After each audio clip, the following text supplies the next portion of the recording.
In the last round of the console wars, we looked at design and functionality of the user interfaces, and in this round we'll continue with the online features of the UIs.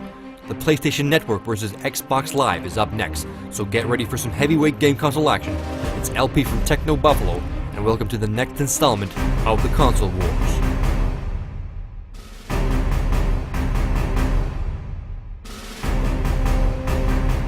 To start off this comparison, I thought I'd show you a clip of the Xbox Live's Get Connected advert, and pay specific attention to the music. Endless entertainment of Xbox Live. You can try games before you buy them. And extend your current... Yeah, if the music sounds familiar, that's because it's the theme song from PS3's exclusive hit, Little Big Planet. Interesting choice of music for the Xbox Live commercial. Both parties are responsible for copying and stealing the other's thunder, so hey, that's business. You can't invent the wheel for a second time. So, in the last round, the PS3 took a slight edge because from the standpoint of functionality, it's less clustered with content, and it's a more logically laid out interface that appeals to the offline single-player gamer in me. But, and this is a big but, and I don't mean figuratively, the online component of the interface, which we did not cover, is equally as important, if not even more important than just the basic functionality of the interface. So in this round, we'll be taking a look at the online services, how they're integrated into the interface, how well they're implemented into the gaming experience, and how well it all works. Let's start off this comparison with finance. I come from a PC gaming background. I played a lot of games online starting from the old Quake days. And the notion of paying for the opportunity to play with my friends at first is preposterous. Why would I want to pay for something I've done for years on my PC for free?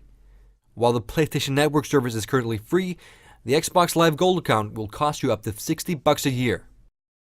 So, what am I getting for my $60 a year?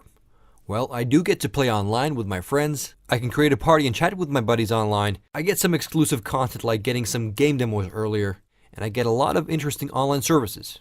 But most of these features you get for free on the PS3, so again, why would I want to pay for this? Well, there's a single reason why Xbox Live might be worth €60 a year, and the reason is that it works. I've been a PSN user since the very beginning, and truthfully, I've had a lot of issues with PSN. For example, the first 2 days of the launch of Modern Warfare 2, a lot of issues. The servers were randomly down, and friend invites did not work at all. I've never had this happen using Xbox Live. Live is not flawless, but it definitely works better than the PSN. Everything eventually gets patched up to work on the PS3, but it can be a bit annoying. But a couple of weeks ago, I heard that Sony has recently hinted at a paid service coming this year to the PS3, giving somewhat similar exclusive access to content that you can expect on Xbox Live. An unconfirmed perk to the PSN Premium service will be free access to old PlayStation titles, which is actually a great idea. But if I have to start paying for the PSN Premium service, I expect it to work better. Don't get me wrong, the PSN works great most of the time, but there can be some random issues that I never experience on Xbox Live. However, an annoying thing about the Xbox Live service is that you pay for the subscription, but you have to pay for pretty much everything inside the service as well. There are some random themes and stuff that are free, but not much real content that you'd actually want in the first place.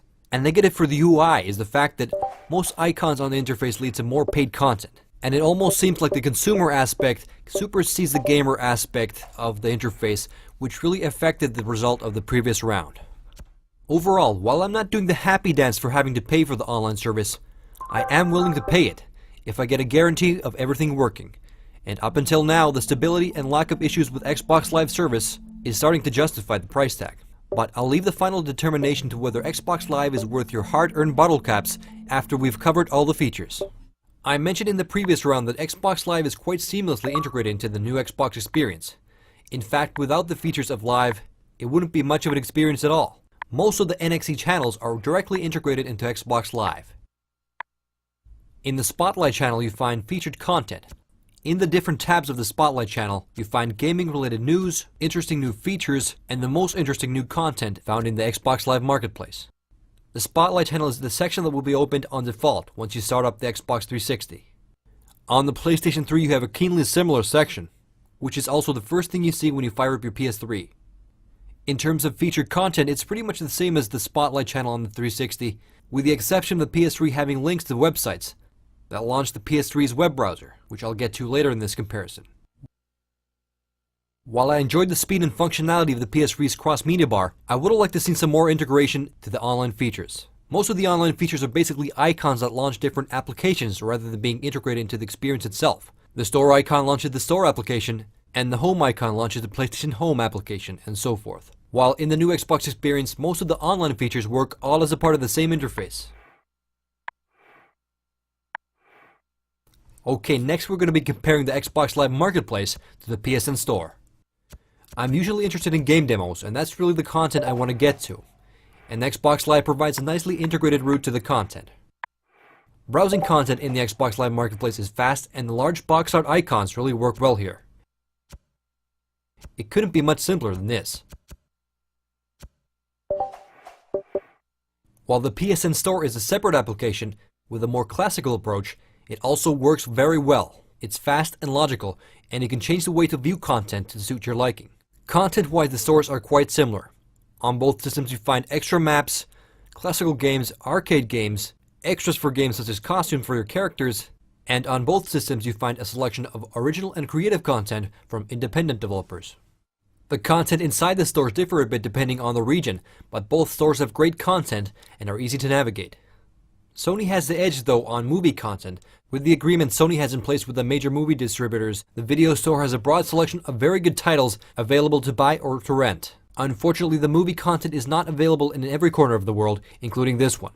There's more PS3s in Europe than any other region, but still most countries have limited PSN services. And I gotta admit, I'm pissed off about this. I just can't imagine what the holdup is. Xbox Live now has the Zune Marketplace with some good movie titles that are available from most corners of the world, including remote places such as from Finland. There are some pretty good titles in the Zune Marketplace, but I would like to see some more aggressive pricing.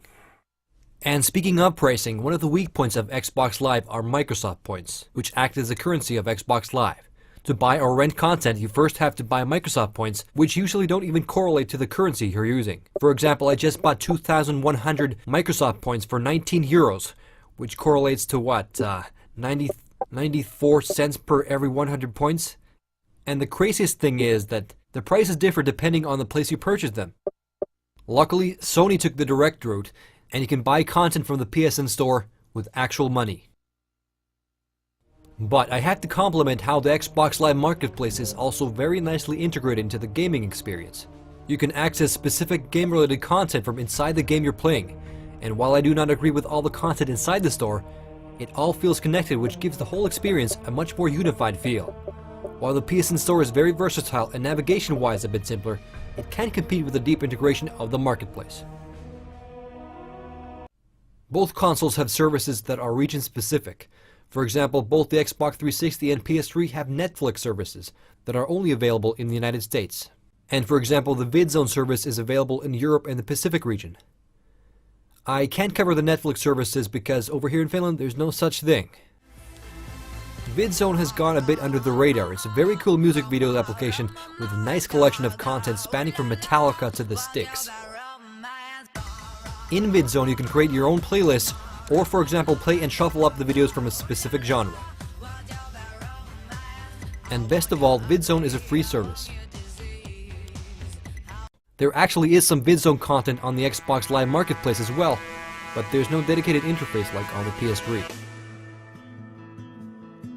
PlayStation Home was initially touted to be a new way of experiencing gaming online. In Home, you could have space where you can launch games and hang out with your friends and interact with fellow PSN users, and have all kinds of content that is seamlessly streamed into the experience. It kinda does what it promises, except the seamless part. There's just a lot of tedious loading times that really put off enjoying the experience. Why in the world would I want to launch a game from a place where it takes me 5 minutes to get to? The answer is I wouldn't. Beyond the novelties of the virtual world, I think Home doesn't add too much value to the PlayStation Network experience. Microsoft kinda created the avatars that compete with Home, and they actually managed to successfully integrate the avatars into the actual interface. And that's pretty much what I expected Home to do when I first heard about it. Microsoft recently announced that they will be introducing a new game room to the NXE, where you can use your avatar to interact with your friends and play classic arcade games like Centipede and Asteroids. Sounds kinda cool, but we'll see. With the last major NXE update, the Xbox received Twitter and Facebook applications. As separate applications, they are in fact very good, but I would have liked to see the applications integrated into the dashboard in a way that does not require you to launch the specific application every time you want to post a single tweet. The PS3 also has Facebook integration. You can set your PS3 to share trophy, purchase, and game event info to your Facebook feed. There is no dedicated application for the Facebook feed, but you can use the web browser to access your Facebook account, and it works okay, as Facebook is designed to be used in a web browser. And speaking of the web browsers, this is one of PS3's advantages. It does in fact have a web browser, while the Xbox 360 does not. It's not at all a perfect browser, but if you own a keypad, web browsing ain't actually half bad. But with the Twitter and Facebook applications, the Xbox 360 has better social network integration. However, I would like to see the applications integrated in a similar way as the Messenger app. Tapping on the 360 controller's menu button gives you fast access to the messaging application. Messaging on the Xbox 360 relies on Microsoft Live service, which integrates the Xbox 360 Messenger to your Windows Live account. So all your contacts in your Windows Live Messenger account will be the contacts on your Xbox. So on your Xbox 360, you can chat with people who don't even own an Xbox. And this, I think, is a welcome integration. The basic messaging functions on both systems are about the same. You can send and receive single messages to your friends who are online or offline. And you can also create an audio or video chat on both systems. But a major and significant benefit to the Xbox 360 messaging system is the cross-game voice chat, which makes it possible to talk with your buddies while playing different games. So basically, you can be playing the single-player campaign of Gears of War 2 and talk to your buddy who's playing the newest Hannah Montana game. In-game voice chat is possible on the PS3, but not between different games. And audio communication in-game is dependent on the game's own infrastructure. A very nicely devised element to the Xbox Live is the party system. The party system allows you to create or join a party and talk to your friends anywhere on Xbox Live. From inside the party, you can easily launch into the same games and even watch a rented movie together. The Xbox 360 party system is excellent, and it's a system that I'm dearly missing on the PS3. Because on the PS3 there isn't much that motivates you to stay connected with your buddies, while it seems Xbox Live is all about staying connected and interacting with your friends. And overall, I'd say that messaging and communication are superior on Xbox Live. Both consoles have an accomplishment tracking system that are linked to the online service. You can basically keep track of what games you played and compare your accomplishments against your buddies. You have trophies for the PS3 and achievements on Xbox 360. Trophies were introduced to the PS3 in July of 2008. Some games were updated with trophy support long after their release, so people who bought the PS3 and games early on got screwed. Sure, it would have been nice to get trophies from games like Warhawk, Uncharted, and GTA 4, but since I play the games pretty close to their launch dates, I got nothing. There are 4 different types of trophies: Bronze, Silver, Gold, and Platinum. Bronze being the easiest to achieve, while the Platinum trophy requires you to hunt down every trophy in the game. Every trophy increases your experience level, and the more valuable the trophy, the more experience you gain on the level system. I have to admit, it took me some time to figure out how much each trophy was worth. I actually had to Google it and search a forum, which makes the trophy system unnecessarily complicated. The Xbox 360 achievement points are a bit more straightforward and simple. The smallest achievement is 5 points, and the highest is 500 points, which all accumulate into your gamer score. There is no level system, but it's really not needed, and you don't need any mathematical equations to calculate anything. And the gamer score is a nice measure of how accomplished a gamer you are. In short, the Xbox 360 achievement points and gamer score are superior.